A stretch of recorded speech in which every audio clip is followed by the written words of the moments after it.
hukum Tuhan, manusia itu hidupnya pasti tersesat. Kita tahu bersama kenapa Tuhan memberikan hukum Taurat kepada Musa, supaya manusia itu hidupnya terarah. Ya, tadi di toilet ada satu orang ibu yang tanya sama saya, Bu, ketetapan Tuhan itu maksudnya apa ya? Apakah ya Tuhan sudah menetapkan kita jadi dokter, kita harus jadi dokter, kalau nggak jadi dokter hidup kita nggak bahagia? Saya bilang bukan itu. Ketetapan Tuhan itu berbicara tentang jalan Tuhan yang sudah ditentukan, kamu tuh harus lewati jalan ini. Kalau kamu berbelok ke sana, ya tanggung sendiri akibatnya. Karena di hidup ini kita nggak tahu. Bangsa Israel ketika Tuhan mau bawa mereka keluar dari Mesir, ada jalan yang lebih dekat, yaitu melalui jalan negeri orang Filistin. Tapi Tuhan bilang, Tuhan itu tahu begini, kalau mereka aku bawa melewati jalan ini, di depan nanti mereka akan dihadang oleh orang Filistin. Pasti mereka menjadi takut, lalu mereka balik lagi ke Mesir. Makanya Tuhan bilang, aku akan bawa bangsa ini berputar melewati padang gurun, ya. Tapi itu pun nggak terlalu lama. Yang bikin lama adalah karena bangsa Israel bersungut-sungut, ya. Jadi Tuhan yang paling tahu jalan yang terbaik buat saudara dan saya. Makanya jangan suka bikin jalan. Ya, ingat Tuhan sama manusia beda tipis. Tuhan maha tahu, manusia sok. Bilang kanan kirimu, jangan sok tahu kau. Ya, jangan sok tahu kau. Saudara, hari ini saya pengen kita belajar. Pembahasan kita di Mesbah Doa sudah sampai di mana? Oh, pintar semua ya. Yang bisa jawab nanti ambil sepeda di bawah. Nggak tahu sepedanya siapa, pokoknya ambil saja di bawah, ada itu sepeda ya. Saudara, 2 Raja-Raja pasal 25 sekarang. Tapi saya pengen baca, kemarin ada yang saya baca sangat memberkati dari 2 Raja-Raja pasal 22. Di sana tentang hukum Taurat ditemukan. Ketika Raja Hizkia naik menjadi raja di Yehuda, dia menyuruh untuk rumah Tuhan itu direnovasi. Ya, karena selama ini nggak pernah direnovasi. Dia kumpulkan semua tukang-tukang, lalu diperbaikilah rumah Tuhan. Ya, ketika rumah Tuhan diperbaiki, ya pada waktu itu yang menjadi imam di situ adalah Hilkia, Imam Hilkia. Dan saudara, ketika direnov rumah Tuhan itu, ternyata Hilkia menemukan kitab Taurat dari zaman Musa yang selama ini hilang. Jadi kitab itu kan ditulis Tuhan, ada hukum-hukum yang harus dipenuhi oleh bangsa Israel supaya hidup mereka beruntung, supaya perjalanan mereka baik. Tuhan bilang, ajarkan kitab ini turun-temurun kepada anak-anakmu. Ini adalah tentang hukumku, perintahku, dan ketetapanku. Tapi mulai dari raja-raja Israel, ternyata kitab itu hilang. Bahkan kita tahu bersama, raja-raja Israel itu banyak raja-raja yang jahat semua. Yang baik itu hanya sedikit. Makanya selalu dikatakan, ya ini menjadi raja, Ahaz menjadi raja, dia melakukan yang jahat, ya melakukan yang jahat. Kalau saudara baca kitab raja-raja, hampir semuanya melakukan yang jahat di mata Tuhan. Jadi mereka nggak peduli lagi dengan kitab Taurat itu. Mereka tidak mengajarkan kepada anak cucu mereka. Padahal Tuhan berkata, ajarkan ini kepada anak cucumu supaya hidupmu itu berhasil. Tapi karena bangsa Israel, mereka memilih untuk mengikuti dosa, mereka memilih untuk mencari kesenangan hati mereka. Mereka tidak mengajarkan, sehingga bangsa itu jatuh ke tangan bangsa-bangsa lain. Mereka dikuasai oleh orang Aram, orang Kasdim, bahkan Asyur. Setiap tahun mereka harus membayar upeti kepada raja-raja ini supaya mereka tidak dikuasai, saudara.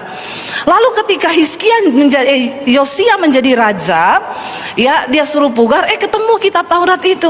Waktu disampaikan kepada kepada Yosia bahwa mereka menemukan kitab Taurat ini, apa saudara yang dia lakukan? Coba kita lihat ya, karena Yosia adalah raja yang melakukan apa yang benar di mata Tuhan. Kita lihat bersama 2 Raja-Raja saudara, pasal yang ke-11 ya. 10 dikatakan begini. ayat yang ke-10. 2 Raja-Raja pasal yang ke-10, Saudara. 2 Raja-Raja pasal 22 ayat yang ke-10 ya. Kita lihat di sana apa kata firman Tuhan. 2 Raja-Raja 22 ayat yang ke-10. Baca bersama. Safan panitria itu memberitahukan juga kepada raja, Imam Hilkia telah memberikan kitab kepadaku. Lalu Safan membacakannya di depan raja. Segera sesudah raja mendengar perkataan kitab Taurat itu, apa yang dia lakukan? Dikoyakkannya lah pakaiannya. Lalu kemudian raja memberi perintah kepada Imam Hilkia, kepada Ahikam bin Safan, dan kepada Akbor bin Mika, kepada Safan panitra itu, dan kepada Asaya hamba raja, katanya, pergilah mintalah petunjuk Tuhan bagiku, bagi rakyat dan bagi seluruh Yehuda tentang perkataan kitab yang ditemukan ini. Sebab apa? Hebat kehangatan murka Tuhan yang bernyala-nyala terhadap kita, oleh karena nenek moyang kita tidak mendengarkan perkataan kitab ini dengan berbuat tepat seperti yang tertulis di dalamnya. Ketika Yosia mendengar bahwa kitab Taurat itu sudah ditemukan, dia menyuruh untuk dibaca. Dan ketika dia mendengar semua yang tertulis, Tuhan berkata, kamu jangan menyembah Allah lain, kamu jangan bersinah, kamu jangan membunuh, kamu jangan ini. Dia kaget, Saudara. Dan Alkitab berkata, reaksi pertama yang dilakukan oleh Yosia adalah dia mengoyakkan apa? Ya, pakaiannya. Kita tahu bersama Yosia ini menjadi raja umur 8 tahun. Dan selama dari dia masih kecil, berarti dia tidak pernah mendengar kitab Taurat, tidak pernah dibaca oleh orang tuanya, oleh nenek moyangnya. Padahal Tuhan berkata, bacalah ini, peringatkan ini kepada keturunanmu. Saudara, betapa berbahayanya, Saudara, ketika kita hidup tidak mengindahkan firman Tuhan, apalagi kita tidak mengajarkan itu kepada anak cucu kita, kita tidak pernah membaca hukum-hukum Tuhan itu. Yosia kaget. Waktu dia baca, dia tahu, ya Tuhan, betapa jauhnya bangsa ini telah menyimpang daripada ketetapan Tuhan.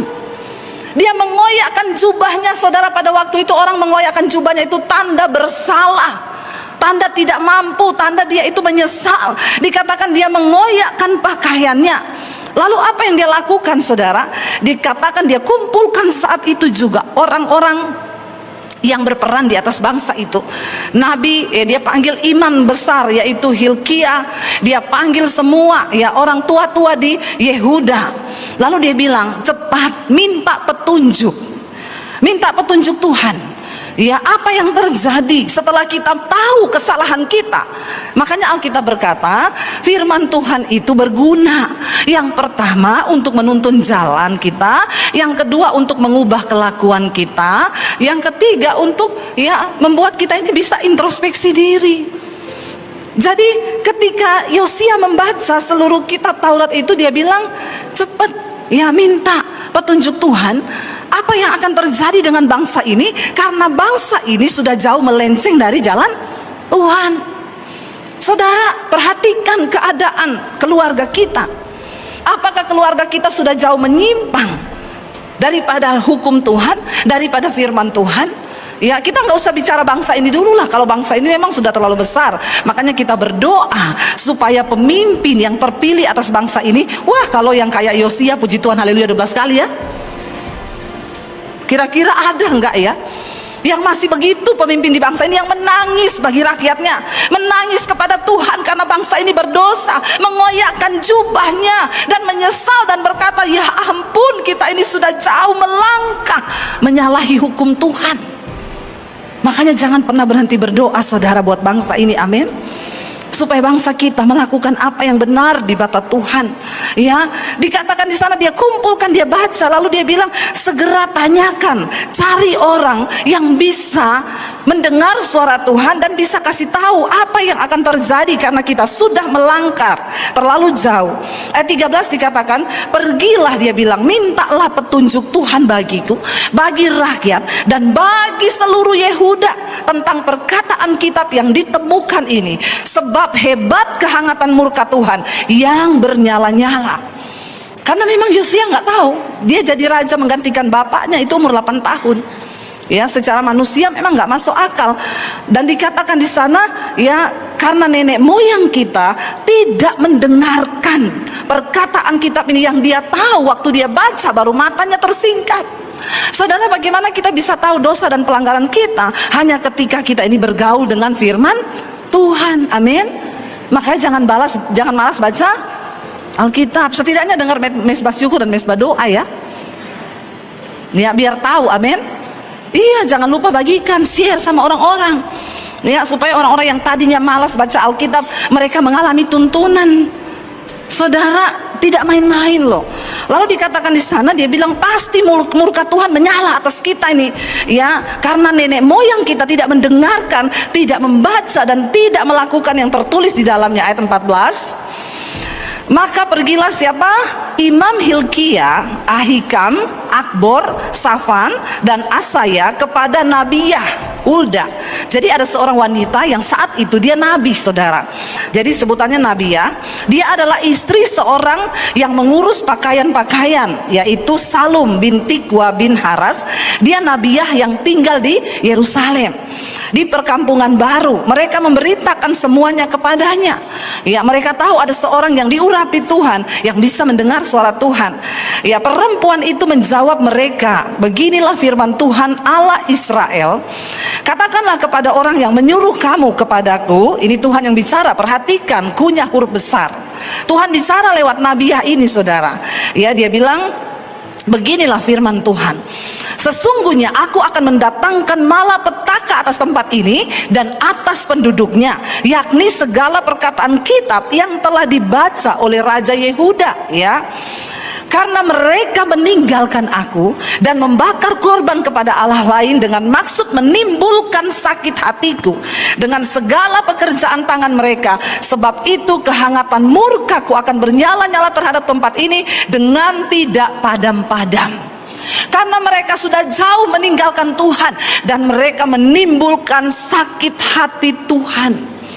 Saudara, waktu kita hidup terus melakukan dosa, kita nggak dengar-dengaran pada firman Tuhan, maka kita ini menimbulkan sakit hati Tuhan. Ya, mari kita bertobat. Mari kita bawa keluarga kita datang kepada Tuhan. Mari kita ajarkan firman kepada mereka. Lalu di sana dikatakan, saudara, ya, tetapi kepada Raja Yehuda, perhatikan Tuhan bilang, murkaku menyala atas bangsa ini. Tetapi untuk Yosia, Raja Yehuda, yang telah menyuruh kamu untuk meminta petunjuk Tuhan, harus kamu katakan demikian, beginilah firman Tuhan Allah Israel mengenai perkataan yang telah kau dengar itu, oleh karena engkau menyesal dan engkau merendahkan diri di hadapan Tuhan pada waktu engkau mendengar hukuman yang kufirmankan terhadap tempat ini dan terhadap penduduknya, bahwa mereka akan mendahsyatkan dan menjadi kutuk, dan oleh karena engkau mengoyakkan pakaianmu dan menangis di hadapanku, aku pun telah mendengarnya. Demikianlah firman Tuhan. Saudara, mungkin keluarga kita sudah jauh melakukan dosa, atau kita sendiri mungkin sudah melakukan dosa, tapi Tuhan melihat respon saudara dan saya. Kenapa Tuhan memperhatikan Yosia? Karena di situ dengan jelas dikatakan, karena ketika dia mendengar seluruh kitab Taurat itu, dia merendahkan diri di hadapan Tuhan. Amin. Dia menggoyakkan pakaiannya. Saudara, Tuhan melihat hati kita. Mumpung masih ada waktu untuk kita bertobat, mari kita tinggalkan segala dosa. Mari kita koyakkan pakaian kita di hadapan Tuhan dengan menangis, dengan merendahkan diri di kaki Tuhan dan berkata, Tuhan, tuntun kami kepada jalan-jalan-Mu.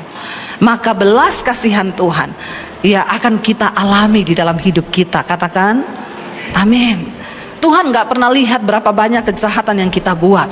Selama kita masih ada sampai hari ini, itu berarti murkanya belum menyala atas kita. Mari kita merendahkan diri, kita berdoa dan kita bertobat dan bilang, Tuhan ampuni kami. Mengoyakkan pakaian itu tanda menyesal.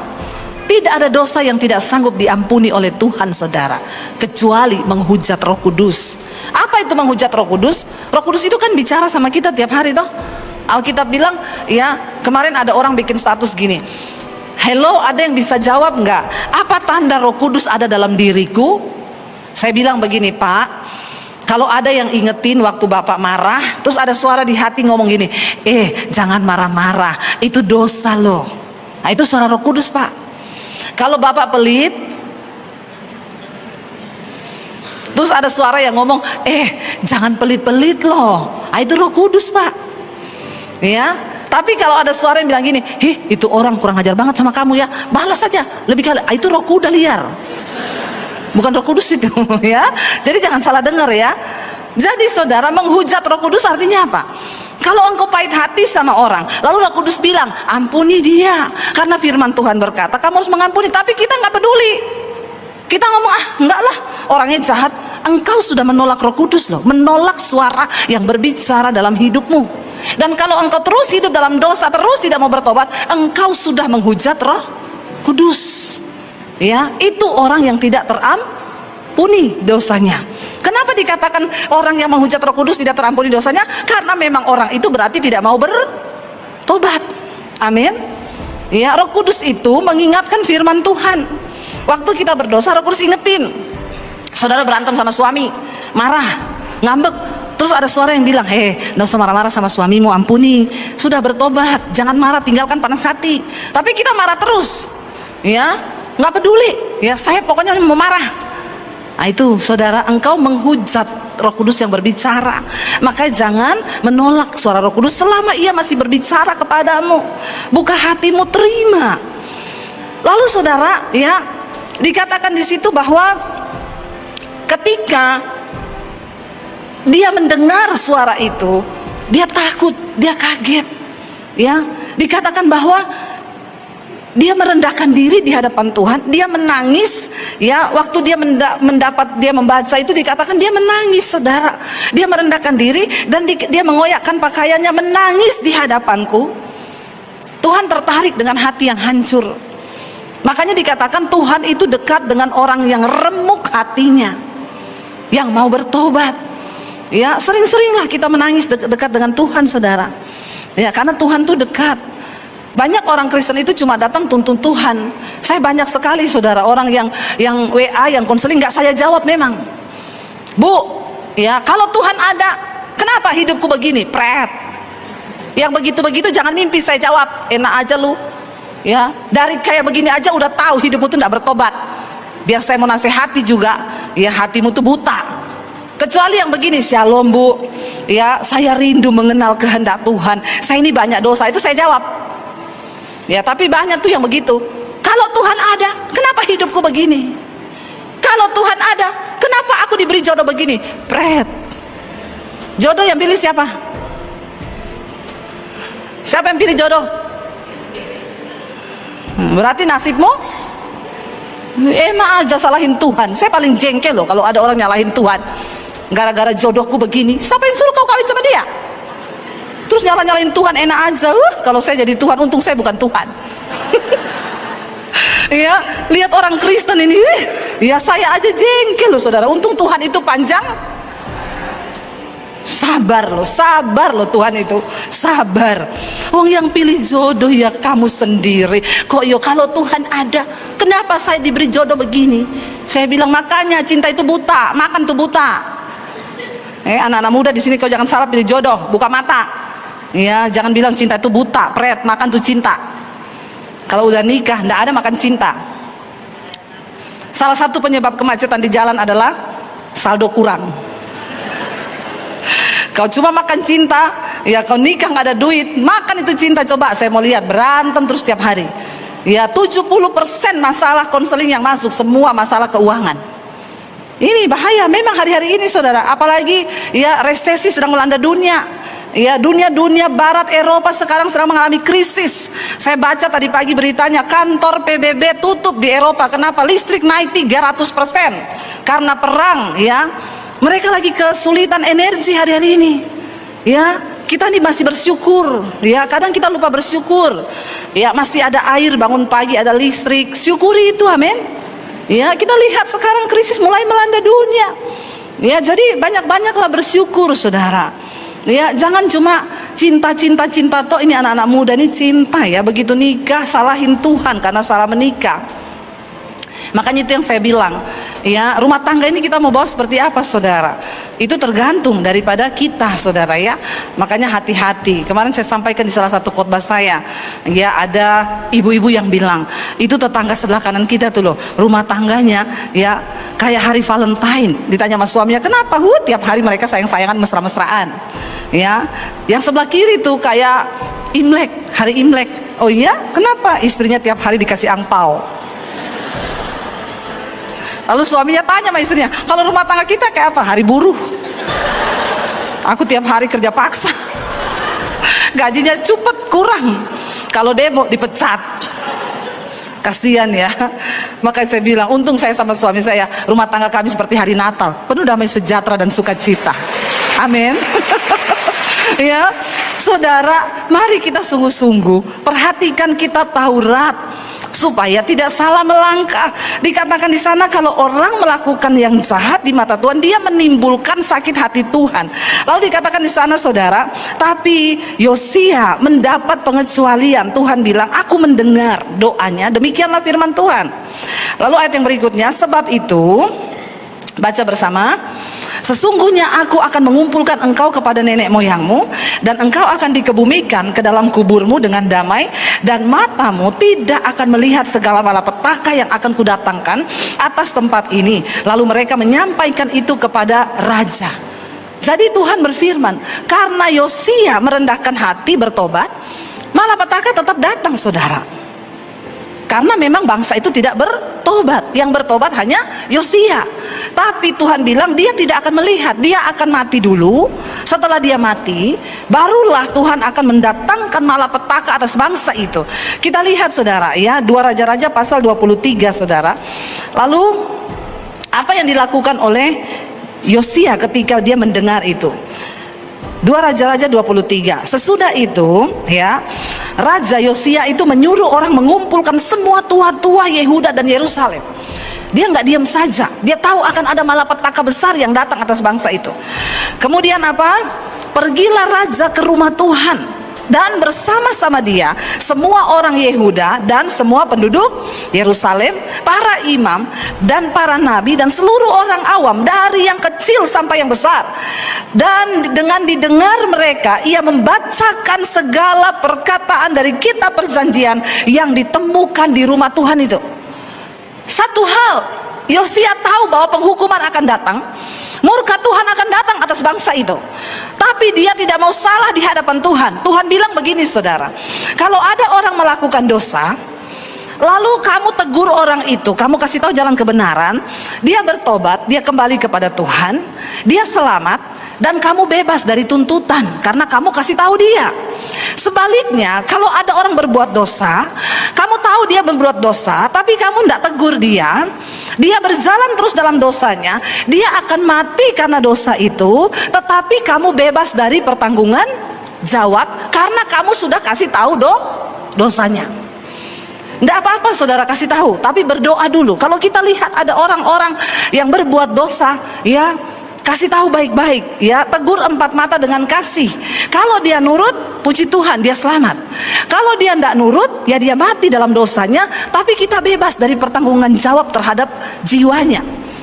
Makanya dikatakan di sini, Yosia tahu akan datang malapetaka itu. Dia kumpulin semua rakyat, tua-tua, orang besar dan kecil, orang awam, orang berpendidikan, imam, semua dikumpulin. Untuk apa?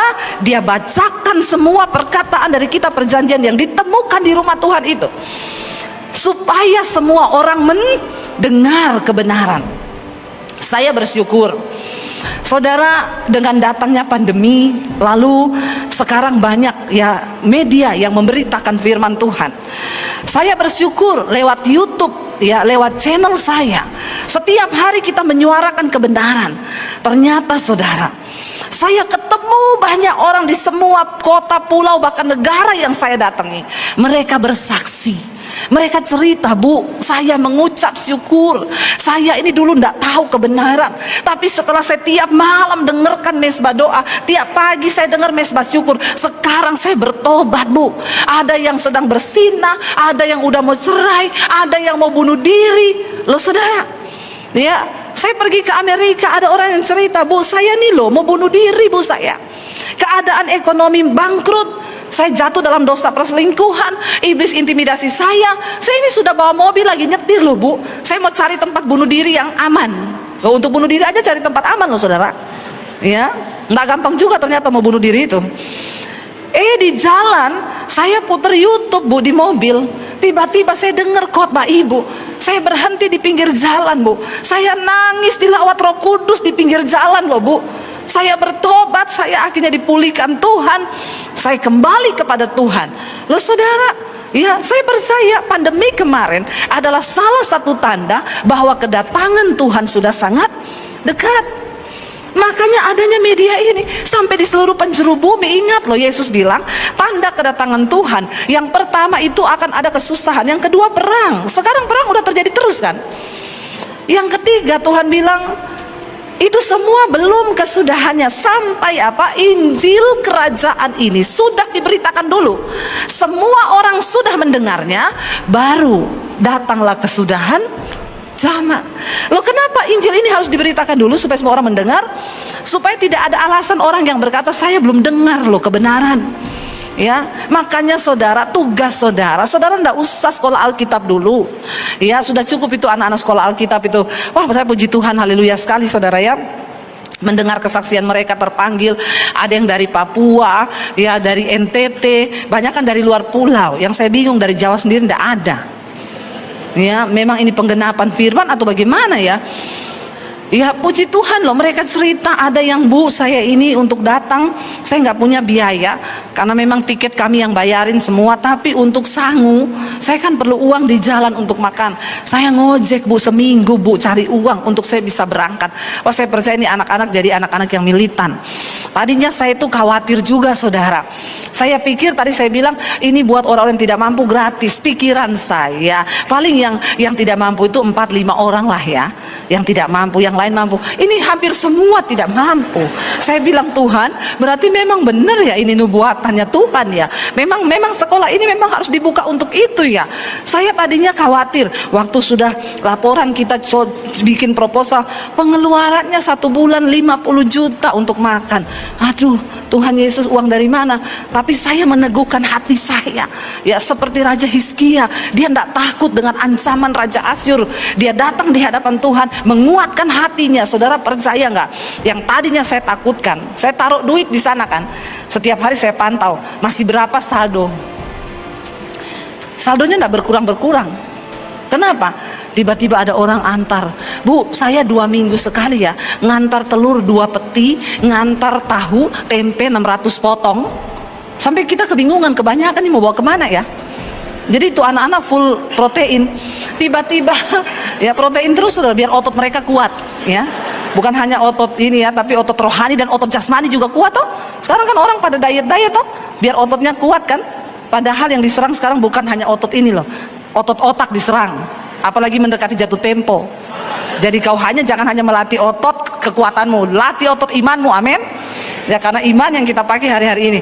Saya tuh kaget, orang antar saudara. Ya belum selesai ini, belum habis lauk yang diantar. Bu, ada yang antar ayam 10 kilo. Bu, ada yang antar sayur dari kebun-kebun lagi tuh, sayur banyak sekali. Karena di sana kanan kiri kan kebun saudara. Ya, saya melihat sampai hari ini itu Tuhan ajaib, dahsyat dan luar biasa. Ya kita tidak pernah meminta-minta, sebab Tuhan itu menyediakan semua bagi orang yang sungguh-sungguh berharap. Saya ajari kepada mereka, kamu kalau mau makan ayam doa supaya ada yang kirim ayam. Di sini disediakannya tempe dan telur. Kalau kau pengen makan ayam, kau doa sendiri. Jangan terlalu enak tuh anak-anak sekolah Alkitab. Ya nanti mereka jadi kedagingan. Enak banget tidur di spring bed baru, bantal baru, dikasih guling lagi. Saya bilang, enggak usah dikasih tuh guling.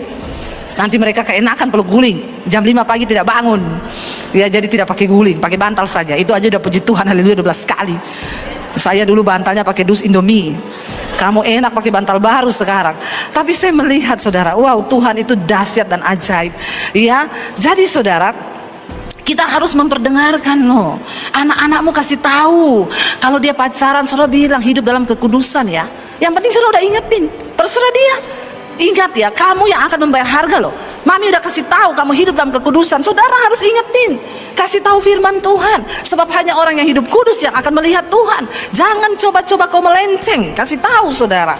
Dia kasih tahu, dia kumpulin semua. Lalu dikatakan di sana apa saudara? Sesudah itu apa? Berdirilah ia.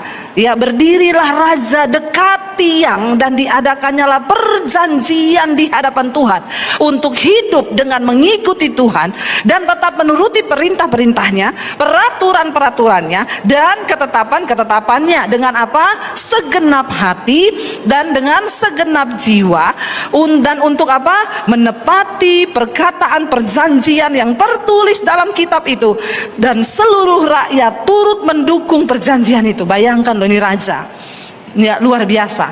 Nanti besok kalau saya terpilih jadi presiden, saya akan adakan ini. Semua bikin perjanjian di hadapan Tuhan, mau hidup mengikuti kebenaran, tidak ada yang selingkuh ya, tidak ada yang melakukan dosa, semua menghormati Tuhan.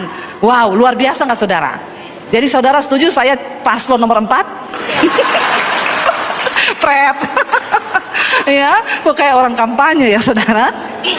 Tenang saja, siapapun yang nanti, kalau saya yang terpilih saudara, sekolah gratis di Bandungan. Nggak usah terpilih, sekarang juga sudah gratis saudara ya. Jadi dia loh luar biasa, raja ini. Dia mengikat perjanjian dengan seluruh rakyat, dengan Tuhan loh. Memang itu yang dilakukan Musa dulu. Tapi sayangnya raja-raja Israel tidak lagi mengulang. Tuhan bilang, selalu ulangi ini perjanjian ini. Tuliskan itu di rumah-rumahmu, tuliskan itu di loh-loh batu, supaya anak-anakmu membaca dan mendengar. Tapi itu sudah hilang saudara. Dan Yosia memperbaharui itu. Lalu dikatakan di sana saudara, raja memberi perintah kepada imam besar Hilkia dan kepada para imam tingkat 2 dan kepada para penjaga pintu untuk mengeluarkan dari bait Tuhan segala perkakas yang telah dibuat untuk Baal dan Asyera. Kita tahu raja-raja sebelumnya mereka menyembah dewa-dewa, mereka membawa mesbah-mesbah penyembahan berhala di dalam rumah Tuhan. Jadi ketika Yosia naik menjadi raja, dia tahu hukum-hukum itu, lalu dia membawa keluar semua perkakas untuk Baal, Dewi Asyera, dan untuk segala tentara langit. Lalu dibakarnya lah semua itu di luar kota Yerusalem, di padang-padang Kidron, dan diangkutnya lah abunya ke Betel. Bahkan bukan hanya itu, ia memberhentikan apa? Para imam dewa asing yang telah diangkat oleh raja-raja Yehuda untuk membakar korban di bukit pengorbanan di kota-kota Yehuda dan di sekitar Yerusalem.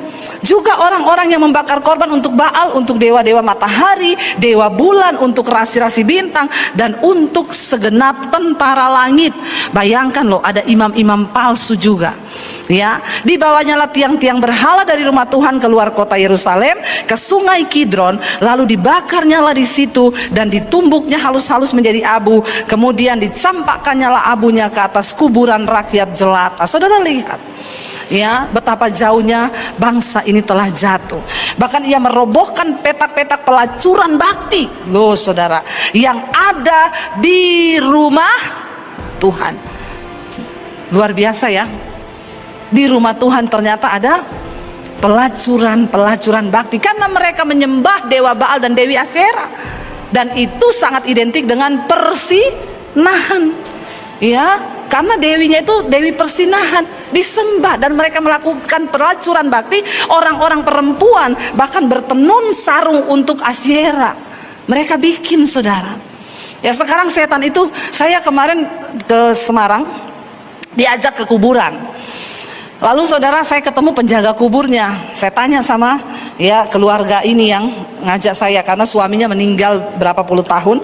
Saya tanya, Bu, ini ibu ngasih dia per bulanan? Iya Bu. Ya, 1 bulan berapa? 100.000. Oh cuma 100.000. Iya. Terus ini tanaman-tanaman di atas kuburan ini dia yang tanam. Ya itu kubur saudara. Ya kita bisa healing-healing di situ. Karena indah banget kuburnya itu, ada bunga-bunga. Ya jadi saya bilang ini kayak tempat rekreasi ya. Lalu saya tanya sama penjaga kuburnya, ya Bapak kerja di sini udah berapa tahun ya? Ya kira-kira 27 sampai 29 tahun. Lama ya Pak? Iya. Bapak pegang berapa kubur di sini? 60 ada. Kalau bayar 100.000 kali 60 berapa saudara? 6 juta sebulan. Saya bilang, masih ada lapang nggak Pak? Lumayan ya jaga kubur saudara. Dia bilang gini, oh ada yang ngasih 600 Bu. Kalau kuburan yang gede-gede itu 600 kasih saya. Ada yang ngasih 500. Berarti Bapak ini 10 juta lebih ya jaga kubur loh saudara. Ada yang mau enggak? Saya tanya di sini berapa kubur? Ribuan Bu, ribuan. Berarti masih banyak itu ya lapangan pekerjaannya. Ya, lalu dia bilang gini, tapi sekarang di sini sudah sempit Bu, enggak ada lagi. Ya saya bilang bagaimana mau ada lagi di sini apa? Lahan kuburan penuh di situ sudah enggak ada. Kenapa? Lah yang belum mati yuk ikut-ikutan beli kapling. Ya. Suaminya di sini istrinya masih hidup. Kaplingnya udah ada. Lucu orang itu ya. Padahal ditanya, "Ibu sudah siap mati?" Ya janganlah. Kok udah beli lubang? Kalau udah beli lubang berarti sudah siap masuk toh? Ya enggak usah macam-macam lah ya. Mending tuh uang dipakai dulu buat menabur dulu, gampang lah kalau mati biar orang yang urus. Lalu saudara, saya tanya nih sama dia intinya, Pak, saya mau tanya Bapak puluhan tahun kerja di sini. Saya mau tanya, Bapak pernah lihat setan enggak? Ya, belum pernah ya Bu. Belum pernah lihat setan loh. Saya bilang memang Pak benar, jawaban Bapak benar, saya setuju Pak. Setan tuh enggak ada di kuburan.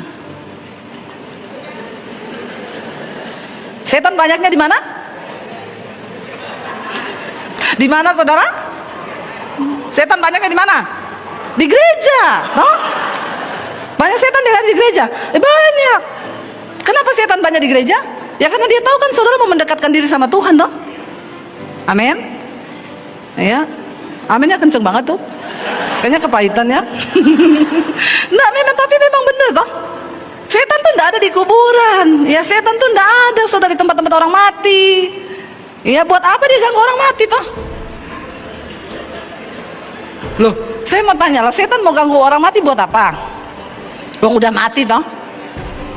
Udah nggak takut loh, orang mati itu udah nggak takut lagi. Yang penakut itu orang yang. Jadi setan enggak ada di kuburan, setan banyak di. Ini loh, ini ya. Tempat pelacuran bakti di rumah Tuhan loh, pelacuran bakti di rumah Tuhan. Ya, banyak gak orang yang selingkuh berzina? Ya, bahkan pelayan-pelayan Tuhan, banyak gak? Kok tahu? Banyak, sekarang banyak. Ya, saya tuh pernah saudara, teman saya cerita di satu gereja, guru sekolah minggu. Sakit-sakitan terus diperiksa nggak sembuh, diperiksa nggak sembuh, akhirnya ya udah kamu check up aja deh, seluruhnya check up biar ketahuan sakit apa. Ternyata waktu di check up positif kena HIV nih guru sekolah minggu, AIDS saudara. Lalu dipanggillah dia, kok kamu bisa kena AIDS itu? Emang kamu ini punya pacar? Iya Pak. Siapa pacarmu? Pelaut. Jadi setiap kali dia datang pulang dari pelayaran, booking hotel, ya, melakukan hubungan persinahan. Lalu dia terjangkit dari temennya, dari pacarnya pelaut ini. Lalu pengerjanya semua tanya, maaf ya, apakah kamu melakukan hubungan hanya dengan pacarmu itu? Enggak, ada juga dengan orang lain. Siapa? Pak Gembala. Di gereja banyak.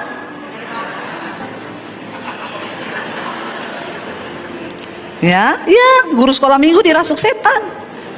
Setannya pindah ke bapak. Jangan tertawa saudara ya. Ini kesaksian nyata loh. Jadi semua syok pengerjanya. Hah? Pak Gembala. Mereka berunding. Tapi kan ini Pak Gembala juga harus dicek toh. Karena pasti juga tertular. Lalu Pak Gembala dipanggil, Pak begini ya, diceritalah.